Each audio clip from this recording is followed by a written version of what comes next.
Dia punya frame pun tak elok, rangka dia sendiri pun tak sempurna, batin lagi dah. Nampak ya? Ya, batin lagi dah. Akidahnya lemah, batinnya juga tidak bersih.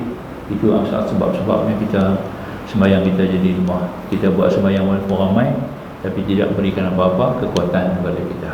Ya.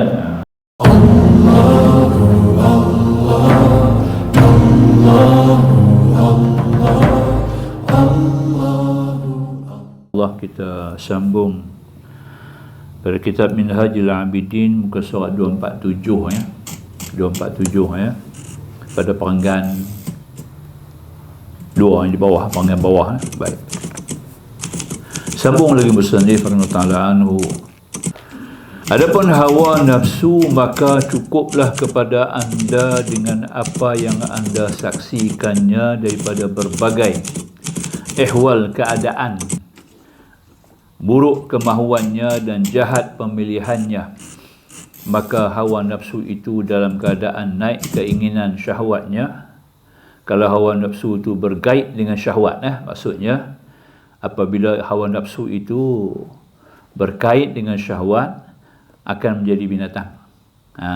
Dia akan lebih banyak kepada sifat binatang.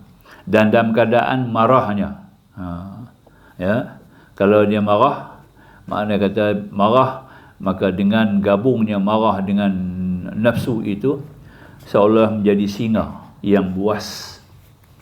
Dan dalam keadaan ditimpa bala bencana, ya, ketika datang musibah bila dikaitkan dengan nafsu, ya, maka tadi ini ditimpa bala bencana akan melihatnya sebagai bayi kecil yang menangis dan merengek. Tu, ya, dikatakan tadi ini.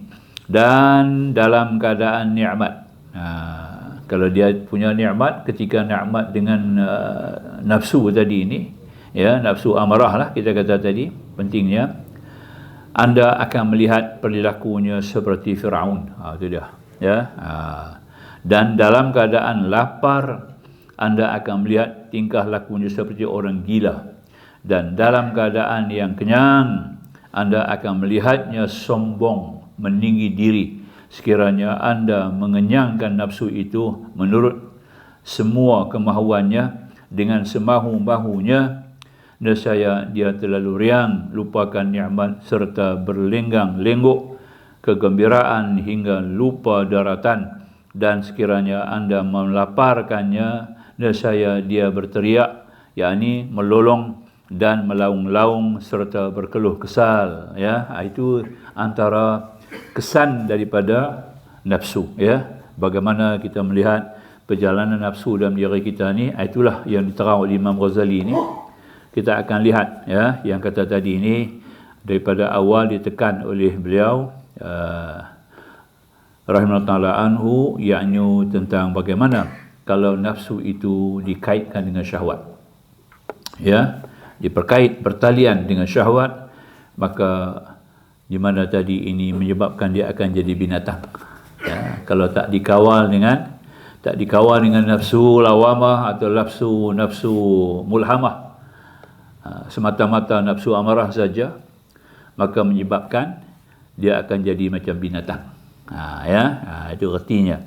Kalau diikatkan dia, nafsu itu beserta dengan marah. Satu orang yang tengah marah, maka nafsu itu akan membawa dia seperti seekor singa yang buas, ya. Ketika itu akan hilang sifat santunnya, akan hilang sifat sabarnya, akan hilang, ya. Sifat syukurnya lagi akan hilang, ya. Dan menyebabkan dia akan melakukan perkara-perkara yang di luar batasan, mungkin sampai boleh membunuh orang, ya. Itu kena kenyataan dia kita tadi ni.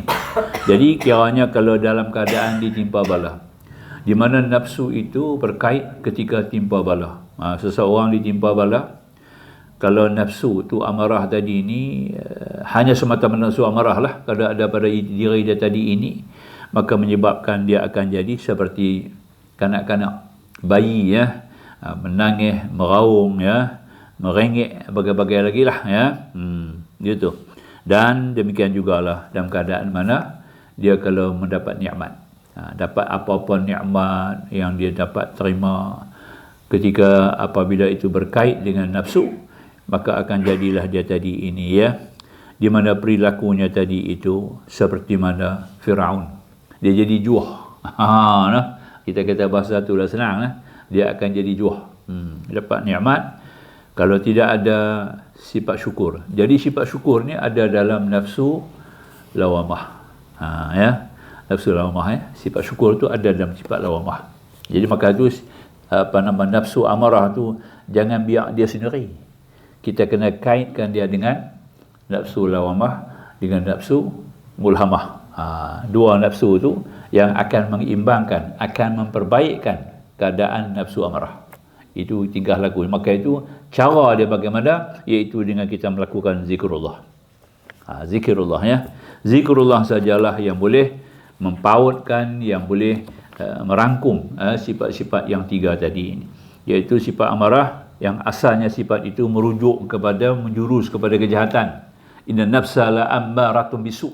Al-Quran katakan nafsu amarah ni sentiasa mendorong kepada kejahatan.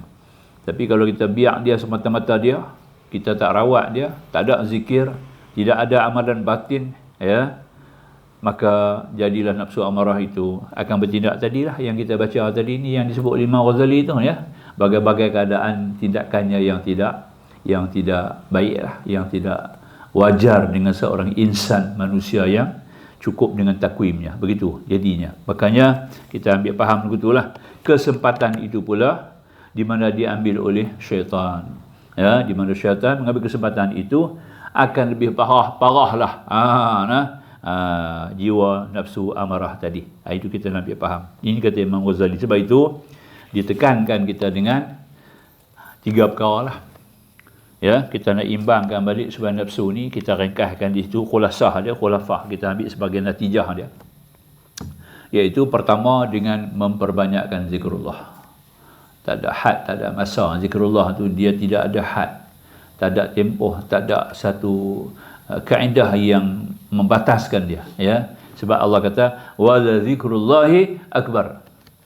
Dengan mengingat Allah itu adalah amat penting, amat besar, penting, maha besar daripada segala urusan, iaitu zikrullah. Baik, itu yang pertama lah. Yang kedua, melakukan amalan-amalan batin. Maknanya amalan batin di sini melibatkan kita punya makan, minum, tidur. Ya, itu paling penting. Makan, minum kita kena kawal sungguh-sungguh. Ya. Bentuk-bentuk makanan yang kita jurus, pertama makanan-makanan yang halal lagi baik.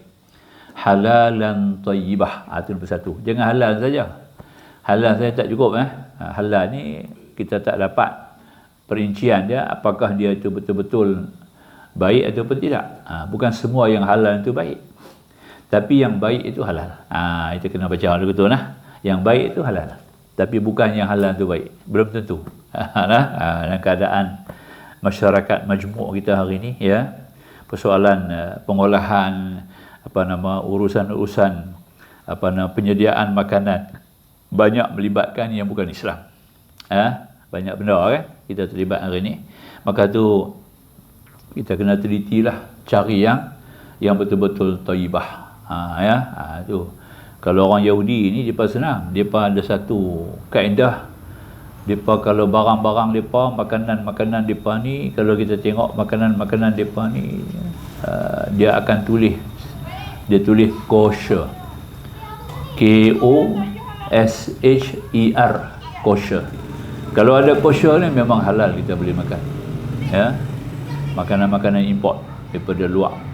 Apa-apa mentega ke, aiskrim ke, coklat ke, ya. Barang-barang tin ke, ya. Makanan-makanan dalam tin kalau kita import masuk daripada barat lah, ya, daripada barat, ya, daripada US ke, daripada London ke, daripada mana-mana lah, ya, negara-negara barat, dia kalau memang ada tulis kosher, memang kita boleh makan, bersih, halal.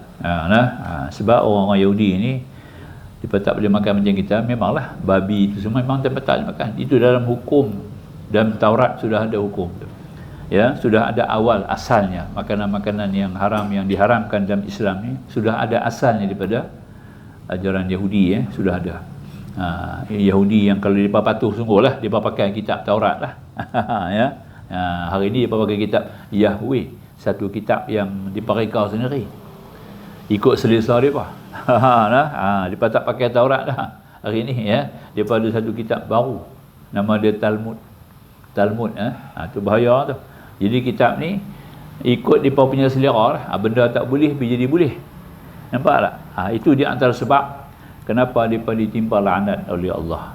Ada 5 sebab orang Yahudi ni kena laknat oleh Allah SWT, iaitu yang di antaranya kerana mereka telah mengubah pindah hukum-hukum dan ayat-ayat daripada kitab mereka sendirilah. Quran daripada Quran. Di Taurat tu semua kitab yang turun daripada langit kita panggil Quran lah. Semua kitab 104 kitab yang turun daripada langit ni semuanya pada asalnya kalau dalam bahasa Arab kita panggil Quran lah.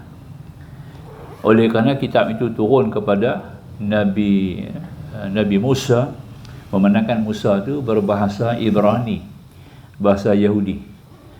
Maka dalam bahasa Ibrani namanya Taurat. Faham? Quran tu dalam bahasa Arab, tapi dalam bahasa Yahudi, dalam bahasa Ibrani namanya Taurah. Nampak tak? Turun Al-Quran kepada Nabi Isa ibnu Maryam. Memandangkan Nabi Isa adalah berbahasa Suryani, Aramik. Maka Quran itu dinamakan Injil. Faham ya? Memandangkan Quran itu turun kepada Nabi Daud AS. Oleh kerana Nabi Daud itu berbahasa Kibti. Maka dinamakan Quran yang bahasa Kipti itu Zabur. Faham? Itu dia. Jadi apabila turun Quran kepada Nabi kita Nabi Muhammad SAW berbangsa Arab, maka dinamakan Quran itu Furqan. Itu dia lah. Jadi 3 kitab Quran yang awal turun kepada rasul-rasul yang 3 tadi ini telah diubah suai. Telah pun banyak berlaku, kita kata tadi ini, percaturan, pergabungan perkara yang maksiat, yang tidak ada asalnya lagi. Jadi maka itu Allah upgradekan Al-Quran yang turun pada 3 rasul tadi ini dalam satu bentuk kitab yang terbaru dan terpelihara dan terbersih daripada segala macam bentuk perubahan. Maka itu kita ada dalam ilmu Quran ni, dia ada satu ilmu dia panggil nasikh mansukh. Nasikh mansukh, satu ilmu dalam Quran, dalam ilmu Al-Quran lah Al-Quran ni banyak ilmu dia. Dia ada cabang ilmu Al-Quran ni ada lebih kurang 14 cabang ilmu Al-Quran. Yang kita tahu selalu ilmu tajwid lah. Tajwid itu satu, dia pada 14. Dia ada lagi 13 cabang. Itu dia. Jadi makanya salah satu daripada 13 cabang tadi ini dipanggil sebagai ilmu yang ini dikenali dalam bahasa Al-Quran tu, maka disebut sebagai nasikh mansukh. Jadi ayat yang ada sudah mansukh, hukum dia, bukan ayat tu masukh.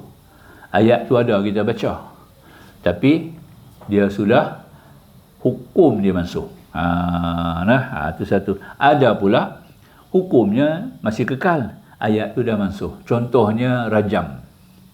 Rajam kepada orang yang zina muhsan, dia panggil.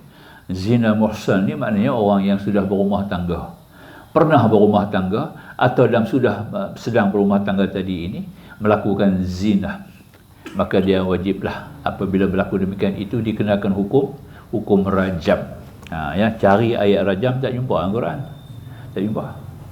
Atau orang kata tadi tidak ada tu, maka kata Umar bin Khattab 1400 tahun dulu dia bercakap, dia kata aku bimbang, takut di mana umat Islam akan datang akhir zaman tadi ini, mereka akan tidak menidakkan hukum rajam kerana kata mereka tidak ada ayat dalam Quran.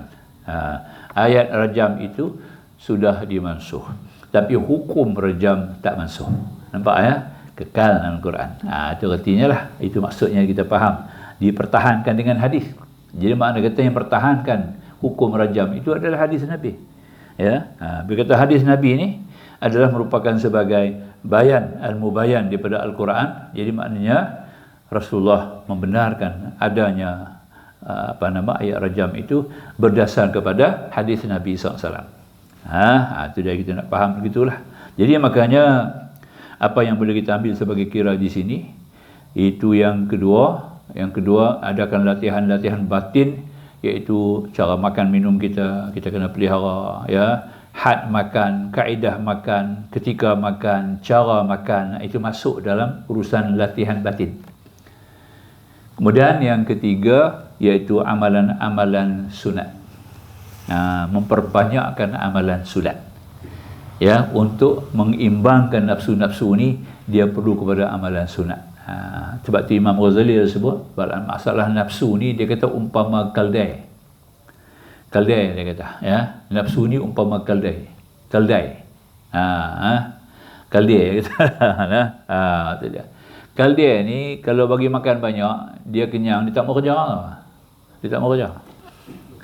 Kalau bagi makan banyak kat dia tak mau kerja. Dia duduk tang tu, dia pukul, tendang, duduk macam tu, dia tak mau berjalan. Tu kaldai. Tu kan, tu dah. Dia kena bagi lapang. Bila lapang, dia agresif. Bila dia agresif, dia buat kerja. Nampak tak? Jadi dia rasa kata dia bukan buat kerja, dia rasa kata dia nak tunjuk marah dia. Agresif tu. Dia bergerak lah. Bagi kita tu satu kerja lah. Tu caranya kata Imam Ghazali. Nafsu ni macam kaldai. Jadi kita kena biar bagi dia lapar, jangan bagi dia kenyang. Nampak tak?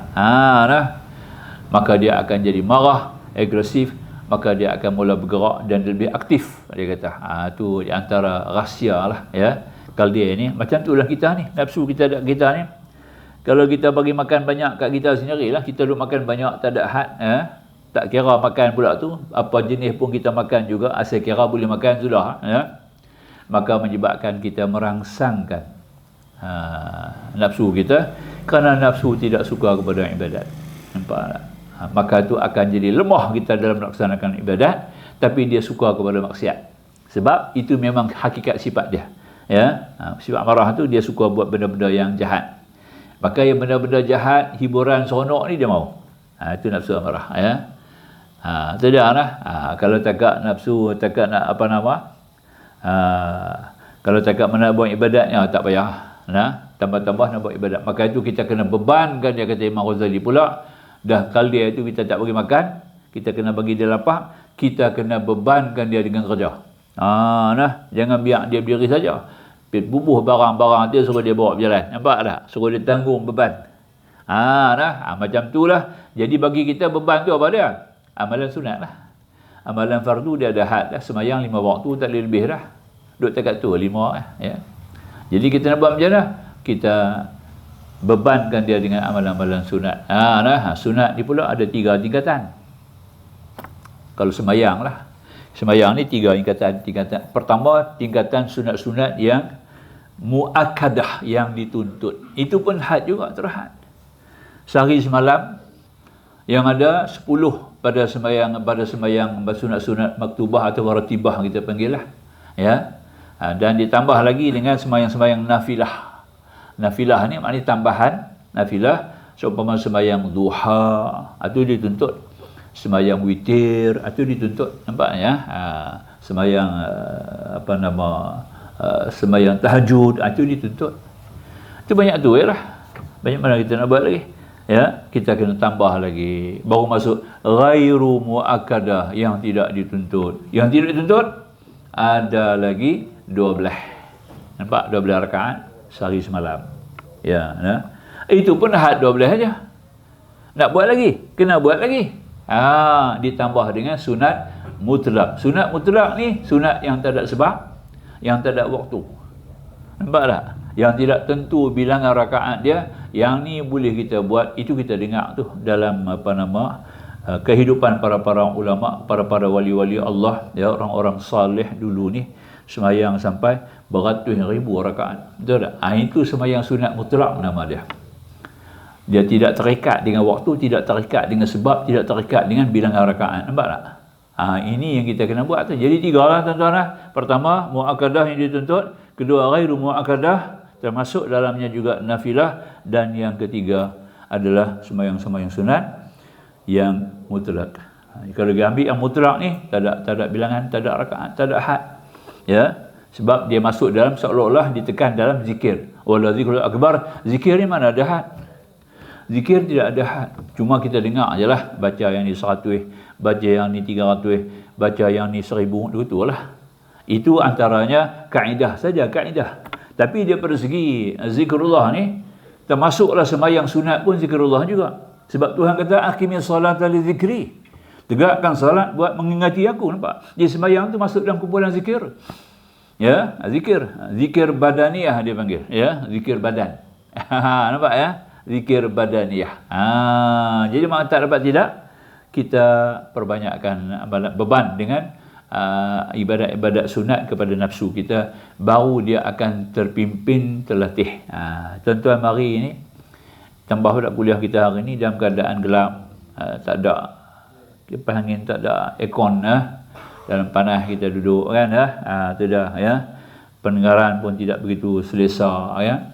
Tapi kita cekal, kita tekad, kita tetap dan kita istiqamah. Itu artinya nafsu kita sudah terpimpin. Nafsu kita yang kata amarah tadi ini sudah terpimpin. Nampak tak? Kita pimpinnya, bukan dia pimpin kita. Kita guna dia untuk datang dalam menghadiri kuliah kita. Seperti biasa, istiqamah, hang gelap orang mengaji, dalam keadaan cerah orang mengaji. Nampak tak ya? Panas orang mengaji, dalam keadaan sejuk orang mengaji. Itu istiqamah.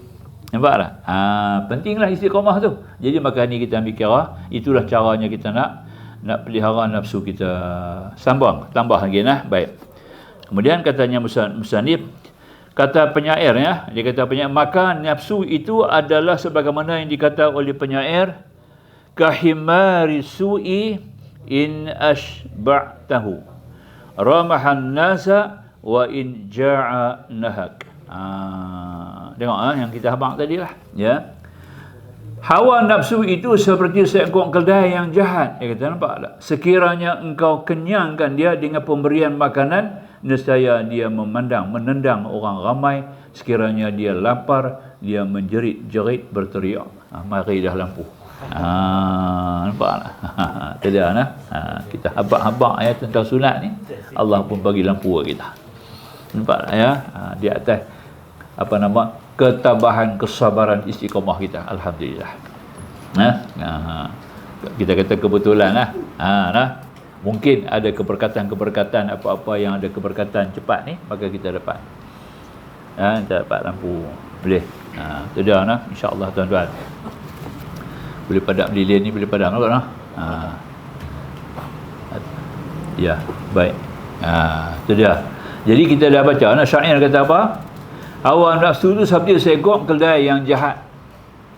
Sekiranya engkau kenyangkan dia dengan pemberian makanan, nescaya dia menendang orang ramai. Sekiranya dia lapar, dia menjerit-jerit berteriak. Itu dia. Tu faham Senang. Sesungguhnya benarlah perkataan setengah para salihin. Sesungguhnya antara keburukan hawa nafsu dan kejahilannya serta membabi butanya ialah apabila dia ingin melakukan maksiat atau bangkit keinginan nafsu syahwatnya, lalu anda cuba bertindak memalingkan keinginan jahatnya, atau anda memohon syafaat pertolongan Allah dengan mengingat kemurkaannya, kemudian anda meminta syafaat Rasulnya dan dengan semua nabinya, dengan kitabnya dan dengan semua para salafus salih daripada para hambanya, dengan mengingati ajaran-ajaran mereka semua, dan lagi anda paparkan kepada nafsu durjana itu tentang mati, kubur, kiamat, syurga dan neraka, maka sang nafsu yang sedang bergelora tidak akan mengendah dan tidak akan memberi kepatuhan. Seterusnya dia tidak akan meninggalkan keinginan nafsu syahwatnya. Kemudian sekiranya anda hadapkan kepada nafsu itu dengan cara menahannya daripada mendapat sekeping roti, nescaya dia akan menyerah kalah, berdiam diri, dan langsung dia akan meninggalkan nafsu syahwatnya. Itu dia. Lapar penting sangat soal lapar. Maka itu kita diberi Allah satu rahmat besar dengan ibadat puasa. Sebab tu dalam hadis Nabi hadis yang ke-29 dalam kitab hadis 40. Kalau kita ada kitab hadis 40, kita tengok hadis yang ke-29. Tak silap saya lah. Dalam hadis tu di mana Rasulullah SAW sebenarnya ditanya sahabat dia. Sahabat tanya dekat Nabi, ya Rasulullah, bagaimana hamba boleh masuk syurga dan terpelihara terhindar daripada nerakanya? Dia tanya yang tu kat Nabi. Siapa dia? Muaz ibnu Jabal. Muaz ibnu Jabal. Ya. Macam mana hamba boleh masuk syurga dan terpelihara daripada neraka? Nabi tanya kat dia, sa'alta an azim. Nabi kata, hang tanya ni perkara yang cukup besar tau. Nabi kata kat dia, hang tahu perkara yang cukup besar ni. Kita pun kena ambil faham lah tu. Maknanya soal syurga neraka ni soal besar, bukan soal kecil. Perkara-perkara tu lebih besar daripada urusan dunia besar mana pun, tidaklah begitu mulia, lebih besar daripada urusan akhirat, iaitu syurga neraka. Sebab itu tempat penghabisan kita, tempat laluan penghabisan kita, ya, yang kita akan tunggu dan menanti. Maka dengan kerana itu Nabi kata kat dia, hang tanya soal yang cukup besar. Sa'alta an azim ya Muaz. Hang tanya kat aku perkara yang cukup important, very important news, perkara yang very important question, dia kata, ya. Tapi Nabi kata senang. Tapi senang, Nabi kata, tak susah. Nak masuk surga pun senang, terhindar daripada neraka pun senang. Terus Nabi kata kat dia apa? Hendaklah kamu syahadah, masuklah tu. Tak, ya. Kita pakai ni lah. Dia ni, pakai ni pula. Yang tu tak payah dah. Yang ni pakai ni ke tadi? Oh, dah kita pakai terus. Tu dia. Alhamdulillah. Ya. Rupanya kena bagi gelap kan lah, baru dia elok suara. Macam tadi nak suruh tadi, ya. Jadi makanya apa nama tadi ni, Nabi kata kat dia, soalan kamu yang kamu tanya wahai Muaz cukup mustahak. Tapi mudah, senang. Nak masuk surga pun senang, nak terhindar dari neraka pun senang. Nabi kata dia tu, hang jaga mengucap kalimah syahadah, hang tegakkan solat, hang keluarkan zakat, hang tunaikan puasa di Ramadan, hang naik haji ke Mekah. Yang tu memang semua orang tahu. Nampak tak? Senang kan? Muaz tak kata apa, dia dalam hati dia kata, yang ni aku dah buat lah. Semua kita buat lah. Habis kita dah ada haji, dapat 5 dia lah. Kemudian Nabi tanya balik kat dia, nampak tak? Ya Muaz, semua tu kebajikan. Syahadah, sembahyang, zakat, puasa, haji tu semua kebajikan. Tapi nak ambil, nak jadikan dia kebajikan, nak jadikan 5 perkara rukun itu kebajikan, ya, bersifat dengan kebajikan, ya. Habis satu ada lagi. Ya, baik. Semua 5 perkara ini Muaz, tapi Nabi tak kata betul lah. Maksudnya 5 perkara ni semua ni kebajikan cukup besar, ya. Kebajikan ni umpama macam satu gudang yang besar, tersimpan dalamnya kebajikan 5 perkara. Umpama gudang tu ada pintu, ada kunci, nampak tak? Nak kena buka kunci gudang tu, baru boleh jadi 5 perkara jadi kebajikan. Kalau tak buka pintu dah, tak buka kunci dah, kebajikan tu tak jadi kebajikan. Sembahyang juga, puasa juga, haji juga, nampak tak? Ya. Tapi jemaah tu banyak tu, ya, tak lama. Ya. Sebelum puasa pun jemaah tu, lepas puasa pun jemaah tu, nampak? Pasal apa? Kerana tak jadi kebajikan. Puasa tu tak jadi kebajikan. Kalau puasa tu jadi kebajikan, dia akan menjana apa? Ketakwaan kan? Puasa tu untuk menjana ketakwaan. Bila ada ketakwaan, dia akan cari lagi jalan-jalan kebajikan, antaranya masjid kita penuh. Itu bukan susah nak faham kebajikan. Jadi maknanya 5 perkara tadi ni nak jadi kebajikan, maka Nabi kata kat dia, ya Muaz, itu Nabi tanya pula, mau dah aku bagi tahu kepada kamu tentang pintu-pintu kebajikan. Kebajikan tu ada dalam gudang, terkunci rapat. Mau tak aku nak beritahu kunci nak buka pintu gudang supaya 5 perkara ni jadi kebajikan. Bala, bahkan ya Rasulullah pun bab 3 perkara dia. Nampak tak? Apa dia?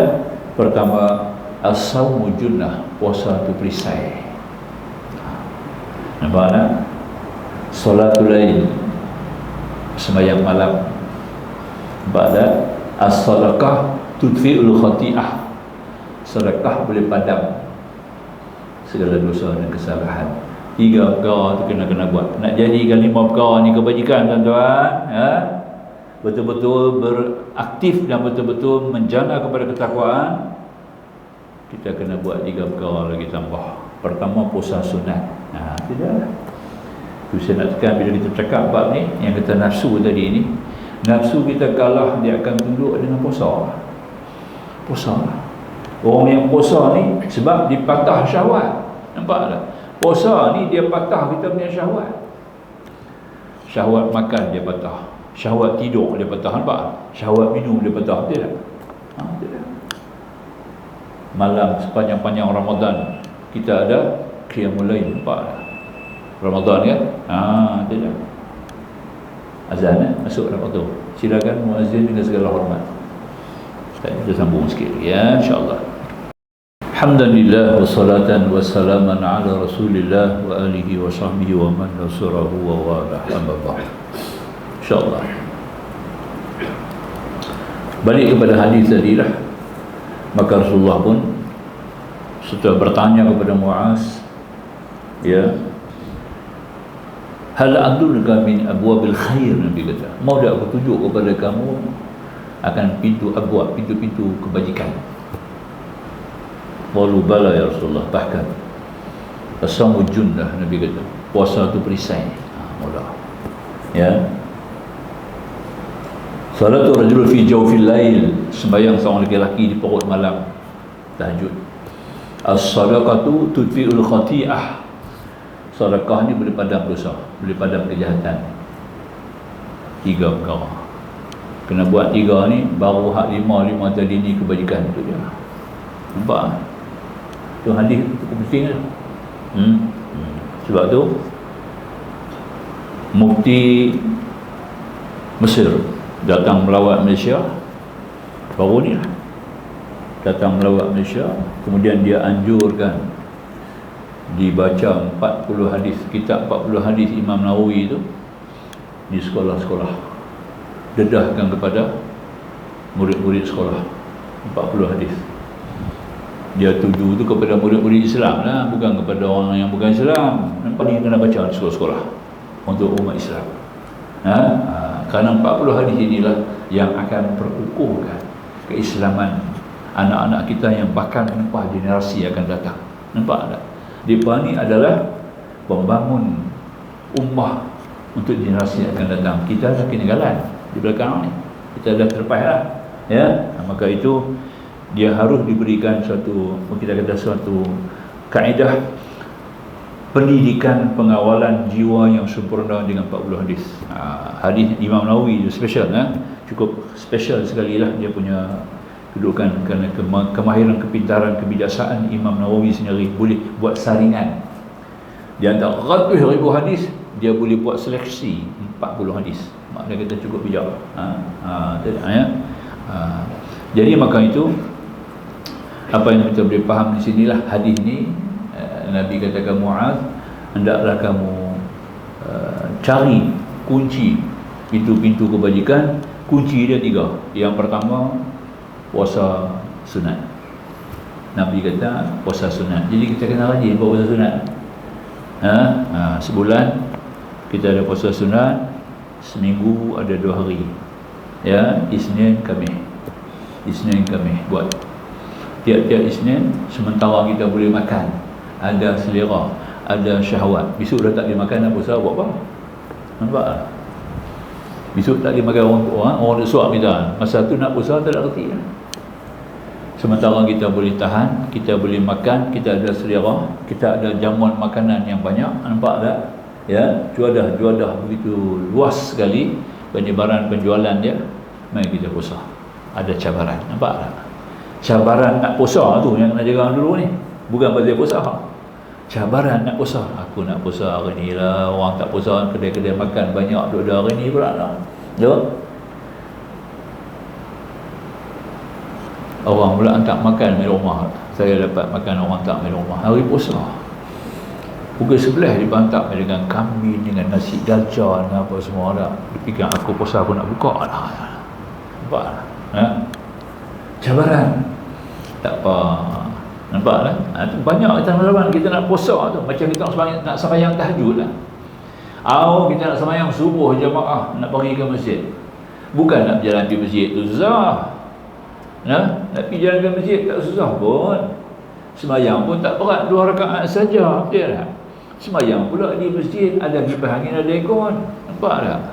Yang susah ke apa? Nak tendang bantai turun, nak tendang selimut. Nampak? Yang tu yang berat lah. Nak regang daripada tempat tidur, yang tu yang berat. Dan kita sepak turun bantai apa semua tak ada masalah lah. Kita boleh turun, kita boleh bangkit lah. Nampak tak? Tak tu saja berat dah. Tu Nabi Habak kata, bila kita tidur malam ni ada 3 ikatan. Satu ikatan di kepala, satu ikatan di dada, satu ikatan di ari-ari kita, nampak? 3 tempat diikat. Syaitan, dia tak kata jin. Jin pun kena ikat, tak apa. Jangan berkata jin lah. Syaitan, nampak tak? Syaitan tu daripada kita sendiri lah. Makna kata ada unsur-unsur dalam diri kita tu yang akan ikat kita. Bukan jin ikat kita. Jangan salah faham hadis ni baik-baik lah. Baca lah. Jin pun dia takut juga nak pergi tidur. Dia pun kena ikat juga. Jin macam kita juga lah. Serupanya kita tinggal lagi kita tak nampak dia. Dia nampak kita tu je beza. Dia pun kena taklif macam kita juga. Dia pun kena puasa. Tu lah. Dia pun buat haji. Dia pun pergi lontak jamrah kan. Orang Turki kata buyuk syaitan, baling syaitan. Dia pun baling juga. Ya, masa dia Arafah di Mina duduk lontak tu. Tengok satu rombongan kecil-kecil semua. Tak besar, lebih kurang dalam satu hasta. Tak ni. Ya, ramai. Dia pun nak main lontak. Sampai lalu depan dia. Assalamualaikum. Dia bagi salam kat kita. Waalaikumsalam. Tidak. Semua pergi lontak. Tapi dia bagi kecil. Nak lontak je lah. Nampak? Aku naik atas hang, naik aku atas aku. Ya. 3-4 kerat. 3-4 ni baru boleh lontak. Kemudian dia turun, dia tu pula naik ganti lontak. Dia naik turun, dia tu pula naik ganti lontak. Dia tak besar dulu kita. Nampak? Ya. Tukar rupa lah. Tu pun rupa yang bukan rupa asli lah. Tu makhluk ni. Tahu dia pun ambil haji juga, main lontar juga. Mana kata jin dengan kita dia sama. Berarti bila kita tidur, 3 ikatan di kepala, otak kita dia pegang akal kita. Di dada, nampak? Dia pegang kita punya pernafasan, jantung kita. Dia pegang di ari-ari kita punya syahwat. 3 tidur, nampak? Baru kita lena. Bila kita nak bangkit, 3 ikatan tu lah duk ada atas kita lagi. Macam mana dia nak bangkit? Dia nak bangkit, berat, kena ikat. Ya? Maka kita gagah dengan sebut Alhamdulillahi ahyana ba'dama amatana. Itu hadis Nabi kan. Puja-puji kepada Allah yang telah menghidupkan kita sesudah dimatikan. Kita bangkit duduk, putus kepala tu. Kepala tu dia putus. Nampak tak? Yang kata ikatan tu dia hancur. Memang itulah akal kita mula terbuka. Nampak tak? Tunggu jangan bagi mana lagi Nabi kata bagi darah naik dulu. Bagi darah naik kepala tu. Nampak tak? Jangan jalan terus. Sebab darah nak naik kepala lambat sikit. Orang tua lagi payah. Tak? Tidak. Jadi kita bangkit, berdiri tegak. Ya. 2 tak buka lagi. Terus kita pergi bilik ayam. Nampak tak? Kita ambil uduk. Ya. Bila kita mula ambil uduk dengan bersugi dulu. Nampak tak? Bila kita bersugi saja, tu dia buka lagi satu. Tang dada kita dia buka. Tu nah. Kemudian kita pun masuk ke bilik kita, siap kita buatlah sembahyang tahajud. Kita mula dengan sembahyang iftitah. Sunat mula ringan, bagi sikit lah 2 rakaat ringan. Tahajud tu bagi ringan lah. Qul ya Allah. Bagi ringan dulu. Nak buka kita punya rangkai, anggota-anggota kita ni dia dah keras, baru nak pelembut balik. Pasal kita mati. Orang mati kan keras. Orang tidur mati pendek. Dua bab banyak kali kan. Orang tidur ni mati pendek dah. Nampak tak? Mati pendek tu boleh mati terus. Boleh mati panjang. Al-Quran sebut sendiri. Sebab tu bila kita bangkit tidur ni, bila kita duduk tidur, kita bangkit tidur, kita panjang. Orang mati dia panjang kan. Kita panjang sikit tau. Bila kita bergerak, kita ambil uduk semua, baru dia balik kepada asal. Dia balik kepada asal balik. Tulang-tulang kita semua dia jadi panjang. Dia lebih 1 inci. Tak payah cek tengok masuk kereta. Nak ukur payahlah. Kan? Masuk kereta. Bangkit tidur, cuba masuk kereta. Cermin tu nanti ada di bawah. Kepala kita atas pada cermin. Tak payah tengok. Try nak besok pagi. Terus panjang umur kan. Baru tahu rupanya aku mati lah. Cermin depan ni kita tengok cermin ni. Cermin tu dia rendah. Kita tinggi pada cermin ni. Tinggi sikit lah. Apa? Kita masuk rumah balik, pergi ambil wuduk apa semua. Habis sembahyang kita main masuk cermin asal balik dia balik. Tu dia. Nampak? Ni doktor orang tak tahu. Doktor tanya dia macam mana? Ustaz tahu ni. Kami mengaji tak dapat. Benda ni kami tak tahu. Quran ajar aku. Quran kata bila kita tidur mati pendek. Habis orang mati memang dia panjang. Betul tak? Tanya tukang mandi. Tukang mandi tahu sangat lah. Ada orang panggil dia tukang mandi. Dia tanya tinggi berapa banyak tinggi dia macam mana? Dia tanya orang tinggi mana? Orang kata 5 kaki 4. Kena buat tur panjang je lah. Tur lebih panjang ni. 5 kaki 8. Nampak tak? Pasal mayat jadi panjang. Bila mati kan? Itu kita ambil faham. Jadi makanya bila kita masuk, kita berdiri sembahyang sunat iftitah, hak syahwat kita jatuh. Ya, yang jatuh tu bukan jin, ya. Dalam kita sendiri, ya, kita punya hormon kita tu sendiri. Hormon tu syaitan lah. Nampak tak? Bila kita tidur, hormon tu lah yang akan dia akan balik kepada dia balik 5 tempat dah. Hormon tu balik 5 tempat. Dia ada 5 tempat daripada kepala, dia akan balik ke tempat asal dia. Tempat asal dia 3 lah. Kepala, dada, syahwat. Kita kupas balik hadis tu.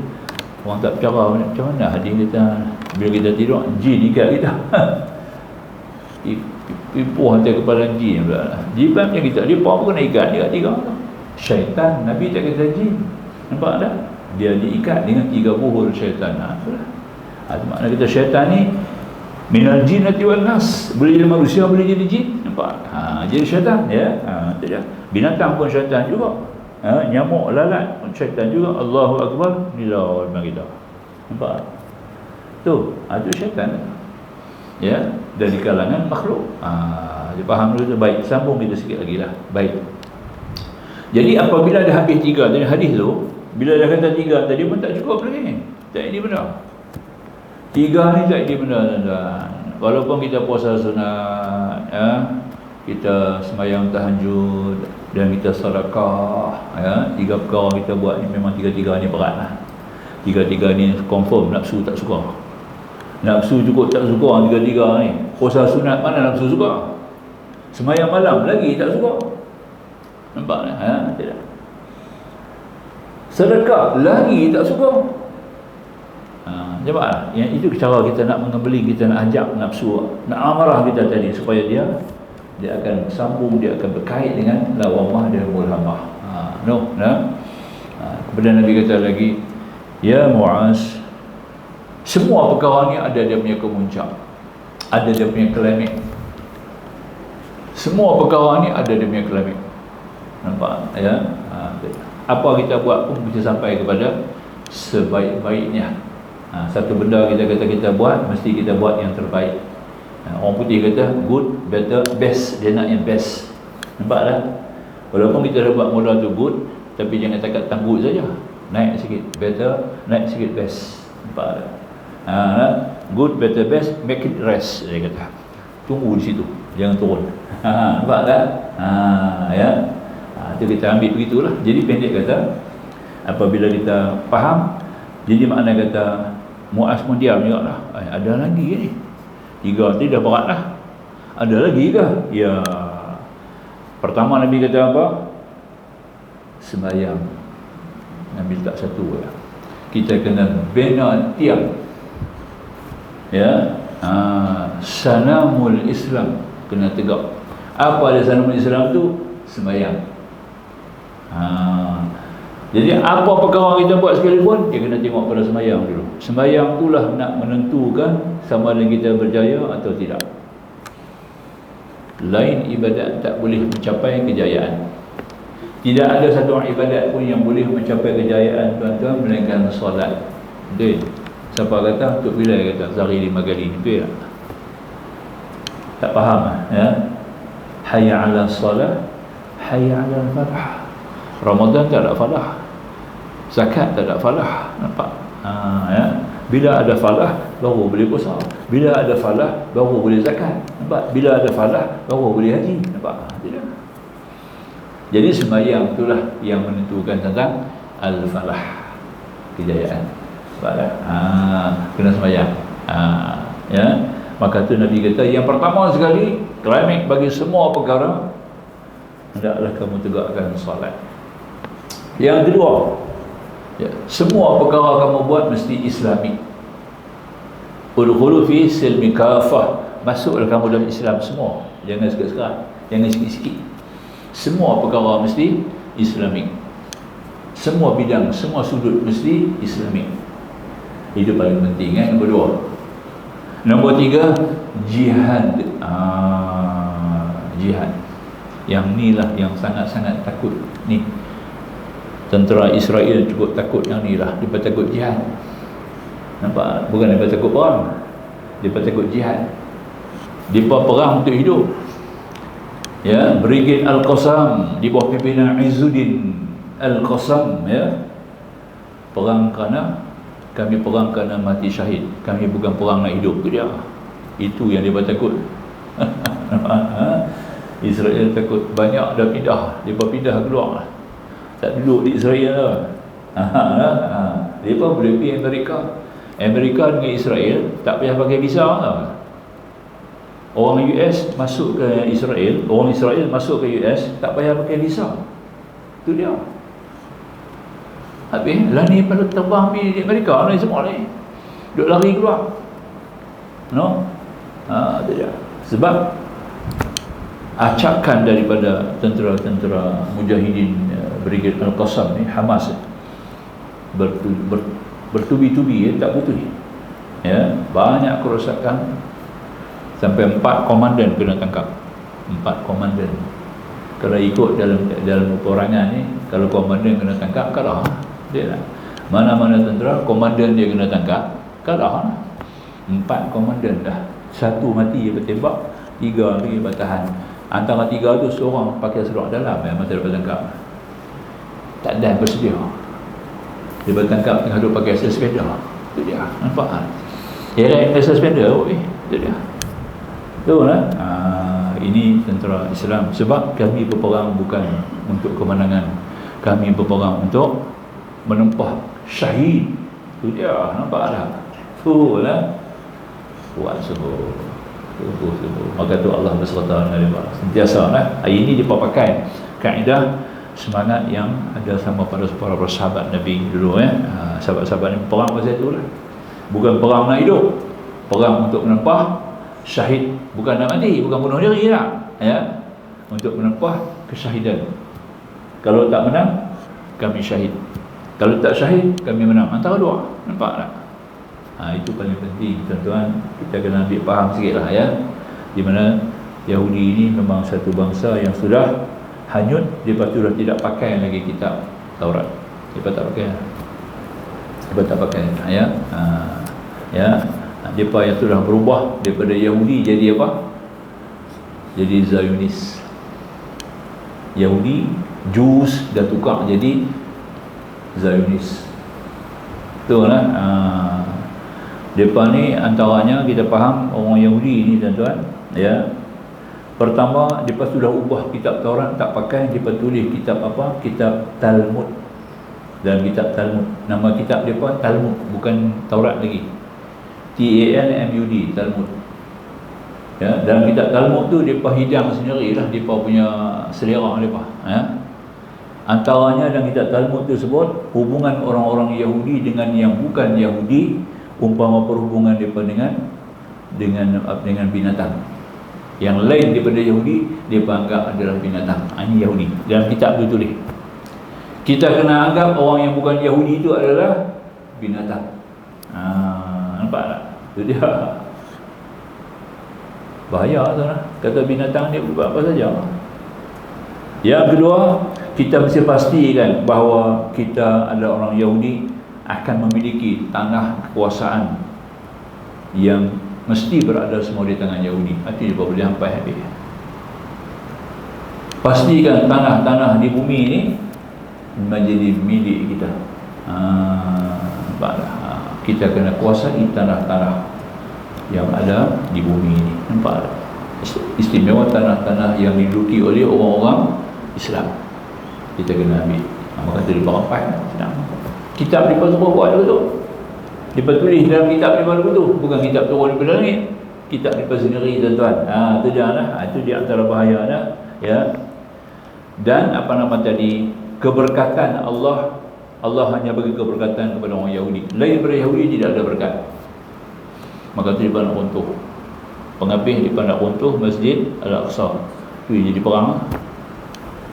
Brigade Al-Qassam boleh serang mereka secara besar-besaran sekarang kerana mereka nak runtuh terus Masjid Al-Aqsa.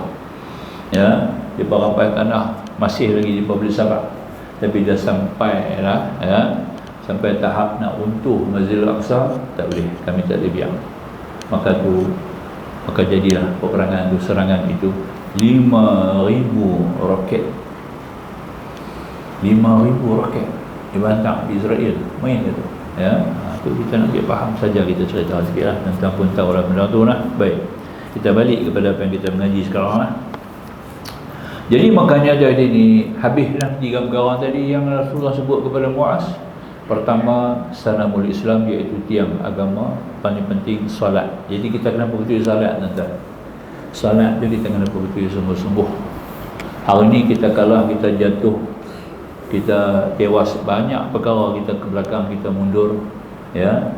Suara-suara kita tidak diambil kira, nampak tak? Kekuatan kita tidak begitu membimbangkan para-para yang bukan Islam kerana sembahyang kita. Sembahyang kita tak betul. Umat Islam sembahyangnya tidak sempurna. Betul tak, ya? Daripada segi pelaksanaan sembahyang, daripada segi masjid-masjid, ya, jamaahnya kurang, betul tak? Menyebabkan kita tak akan berjaya. Sebab sembahyang saja yang boleh memberi kejayaan, lain tak boleh. Maknanya kita ada tak kenal lah pada sembahyang kita lah. Memang sungguh lah. Memang sungguh. Ya, bila saya buat klinik solat, saya buat satu program di masjid, klinik solat. Kita cuba pantau balik kaedah solat mengikut perspektif Islam sebagai sunnah Nabi yang teragung, ya. Banyak kita tengok kelemahan-kelemahan yang timbul dari pertanyaan-pertanyaan jemaah, keluhan-keluhan jemaah. Nampaklah kita tahu kata sembahyang tu banyak yang tidak laksanakan dengan sempurna, ya. Dia punya frame pun tak elok, rangka dia sendiri pun tak sempurna, batin lagi dah, nampak, ya. Ya, batin lagi dah, akidahnya lemah, batinnya juga tidak bersih. Itu sebab-sebabnya kita sembahyang kita jadi lemah. Kita buat sembahyang walaupun ramai tapi tidak berikan apa-apa kekuatan kepada kita, ya. Itu dia. Jangan kata kita Nuhat Mekah tu apa, benda haram kan, Madinah tu pun, ya. Bukan penuh. Kalau lain daripada musim haji, kalau bukan jemaah umrah, masjid tak penuh lah. Masyarakat tempat pun tak sembahyang, betul tak? Tak pergi masjid. Masyarakat tempat pun tak pergi. Ada yang tak sembahyang terus. Mekah ni tak sembahyang terus. Dia pergi tawaf saja. 60 tahun umur dia tak sembahyang, dia kata. Ini tahun 96. Saya bertugas dengan tabung haji di Mekah. Tugas saya pergi tengok satu kedai duk jual roti, di pebok roti tempayan. Roti tempayan 2 balik. Seorang tu dekat 50 lah. Yang adik dia 40-an lah. Roti ya.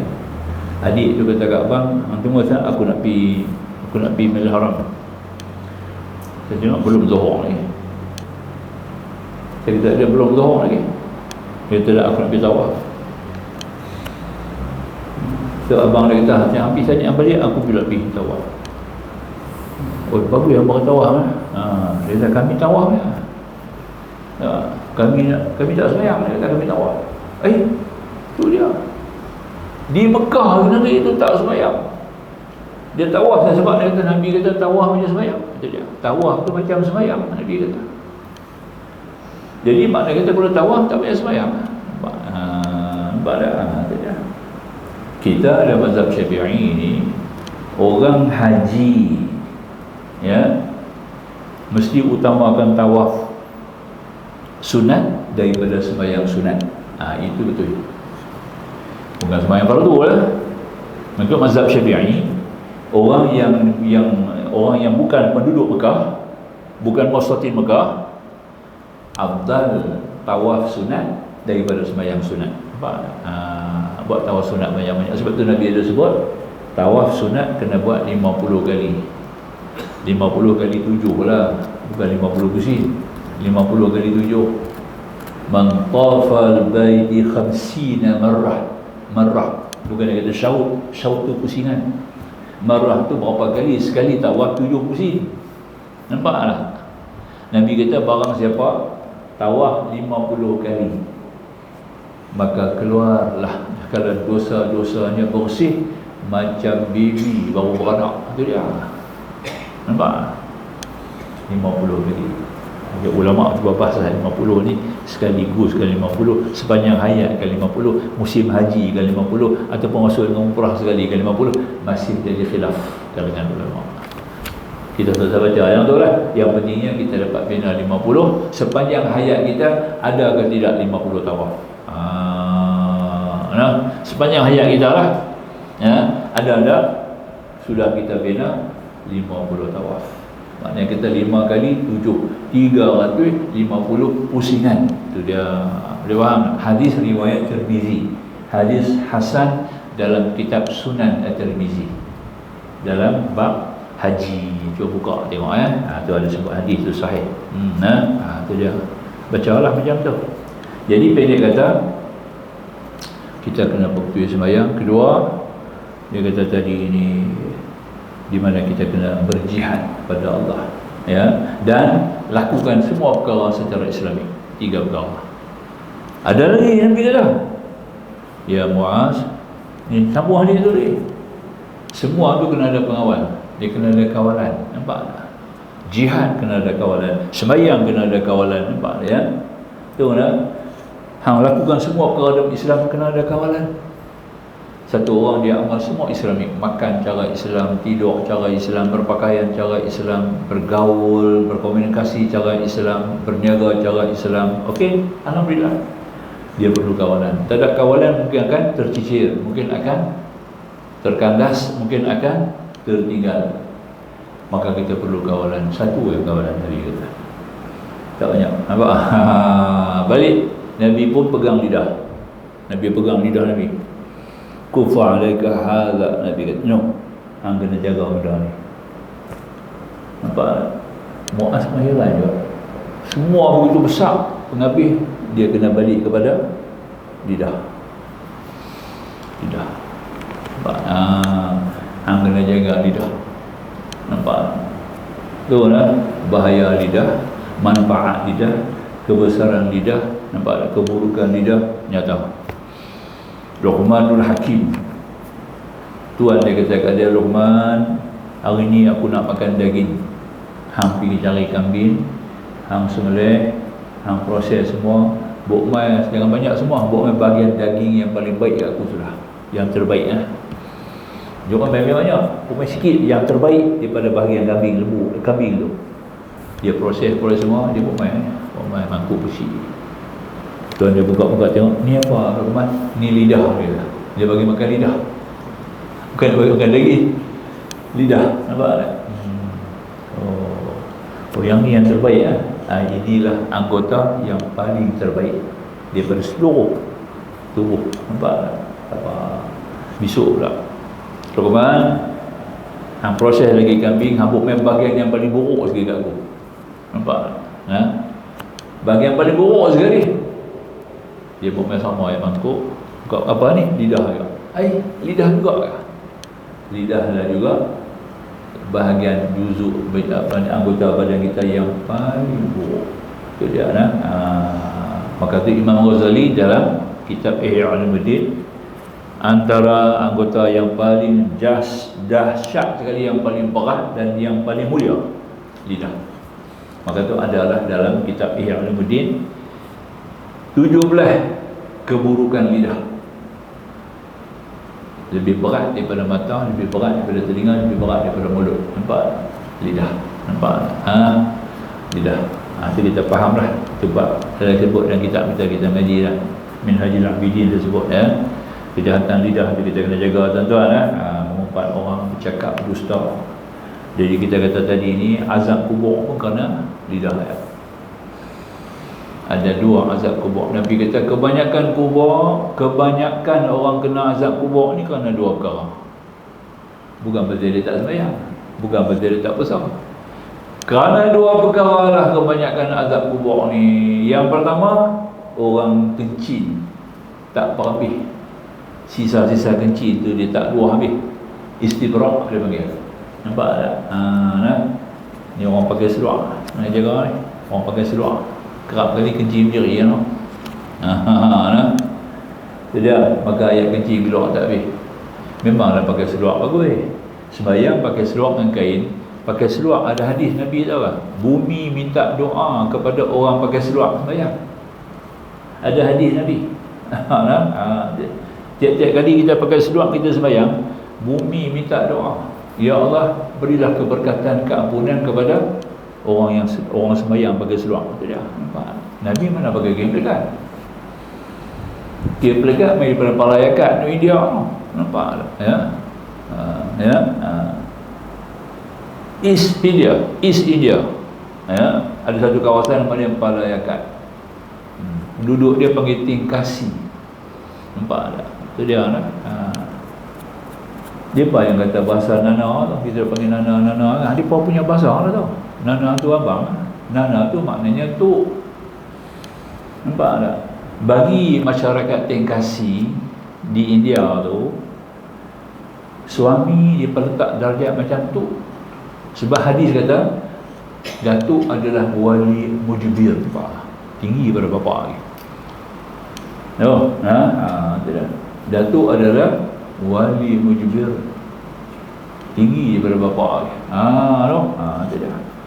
Maka tu dia letak suami dia taraf melakap macam mana tu, maka dia panggil Nana. Dalam bahasa Tingkasi, Nana tu tu lah. Nampak? Nani tu perempuan. Nampak tu? Baca sikit bab budaya kena baca lah juga baru kita tahu kan. Maka tu dia panggil Nana. Oleh kerana mereka banyak main di Pulau Pinang, orang Pulau Pinang pun pakai Nana. Nampak tu dia. Itu cerita dia. Nana bukan abang tau. Bukan jangan salah faham itu sedikit faham je lah. Jadi maknanya Nabi pakai seluar. Jadi makanya tak dapat tidak, kita yang nak kencing tu jaga baik-baik lah. Bila kencing tu kena perapih istibrak dengan berdihem dah. Picit-picit lah sikit kiri kanan tu, orat-orat dia supaya dia luah habis, jangan tinggal sisa. Kalau kita tak sembuh istibrak, tak buat istibrak tadi ni, maka mungkin masa kita duduk sembahyang tu dia keluar kencing. Masa kita bongkok, rukuk, kita sujud, nak bangkit, nak kenjui naik kan, ayat kencing keluar, kita tak sedap, sembahyang kita tak sah. Tak sembahyang lah. Tak sembahyang dia kena azab lah. Kan Nabi tengok di kubur, Nabi kata dua kubur ni yang dia azab oleh Allah. Yang satu ni tak jaga kencing dia, kencing tidak istibrak. Yang satu lagi bawa mulut bagi orang bergaduh. Mulut ni nampak kerja dia bawa mulut, bawa bitrah, bawa angkara, bawa nista, bawa unsur-unsur yang tidak sahih. Nampak tak? Mengelirukan orang atau boleh menyesatkan orang. Ini masuk urusan lidah, dia panggil Lidah itu sebagai namimah. Ya, namimah, penyakit mengadu domba. Nampak tak? Dia panggil. Itu nak jaga tu. Kita nak bawa satu berita biar apa-apa, kita kena berita yang sahih. Jangan bawa berita yang boleh menggaduhkan orang. Jangan bawa berita boleh menyusahkan orang. Jangan bawa berita yang boleh memecah belahkan orang. Bawa berita yang boleh berikan semangat kuatan kepada orang. Bawa berita yang bolehkan bagi kejayaan kepada orang. Nampak? Aku nak bawa satu berita tentang ada satu program. Nampak tak? Bagus kalau anak hang hantar anak hang masuk orang ni, bagus. Dia boleh belajar ayam tu boleh. Nampak? Macam tu punya program dia maulah nah. Jangan bawa dia ni tak kenal, dia ni tak betul, ya. Dia ni silap, dia tu yang ni akhirnya orang menjaga pun boleh jadi rugi. Nampak tak? Program-program yang kita nak buat pun boleh rosak. Nampak tak? Perhubungan pun boleh berantakan, boleh jadi pergaduhan, perpecahan. Ini yang tak boleh dalam Islam. Kita jaga sungguh-sungguh. Sampai ada ayat turun dalam surah Hujurat, ya ayyuhallazina amanu in ja'akum fasiq. Wahai orang beriman, bila datang kepada orang yang fasik, binaba, dengan satu important news, dengan berita yang cukup penting, fatabayyanu, hendaklah kamu cek sedikit dulu, antusibu qauma, jangan memberikan musibat batu kaum dengan kerana bawa berita yang tak betul. Nampak? Antusibu qaumi jahalah, kerana kejahilan kamu sendiri, kamu bawa berita yang tak baik, menyebab menyusahkan orang. Nampak tak? Ya, ini kena jaga. Quran turun ayat dalam surah Al-Hujurat tentang ada ayat ni kan. Apa-apa berita nak bawa, sebab dia punya dosa berat, ya, sebab dia melibatkan masyarakat. Melibatkan hubungan ukhuwah Islami. Maka tu sebab tu Nabi kata, kebanyakan azab kubur ni dua penyakit ni lah. Penyakit pertama kerana kencing tak istibrak. Yang kedua kerana bawa mulut bagi orang gaduh. Ini tak boleh ya. Itu kita nak biar faham begitulah. Jadi makanya diterang oleh Muslim di sinilah habis. Kita jaga lidah lah. Itulah hadis tu habis lah cakap tu kita terang. Kemudian kata musannif, ya, maka berhati-hati wahai lelaki, bukan 248, sama tengah lebih kurang lah. Sama tengah bawah sikit. Maka berhati-hatilah wahai lelaki, jangan alpa lalai daripada keburukan. Bukan kata orang perempuan tak kenal lah. Walaupun Imam Ghazali kata lagi-lagi ya, tapi bukan kata orang perempuan ni tak boleh pula. Dah, orang perempuan ni secara langsung bila dikata lagi orang perempuan pun kenal lah. Ya, maka berhati wahai lelaki, jangan alpa lalai daripada keburukannya, kerana semuanya nafsu itu sebagaimana yang difirman oleh Allah pencipta Maha mengetahui Jalla Jalalah, yang menerangkan tentang keburukan berbunyi, inna nafsa la ammaratu bisu', semuanya nafsu itu sangat-sangat menyuruh kepada kejahatan. Maka sudah cukuplah dengan firman Allah ini menjadi peringatan kepada orang-orang yang berakal. Aku qauli hadza, astaghfirullahaladzim li wa lakum. Akhirul kalam, wallahu subhanahu wa ta'ala a'lam. InsyaAllah. Bismillahirrahmanirrahim. Alhamdulillahil alamin, wassalatu wassalamu ala rasulil karim nabiyina Muhammad wa alihi wa sahbihi ajma'in. Subhanaka la ilma lana illa ma 'allamtana innaka antal alimul hakim. Rabbi shrah lana sudurana wa yassir lana umurana. Rabbana zidna 'ilma warzuqna fahma. Rabbana atina fid dunya hasanah wa fil akhirati hasanah wa qina adzabannar. Walhamdulillahil alamin. Wassalamualaikum warahmatullahi wabarakatuh.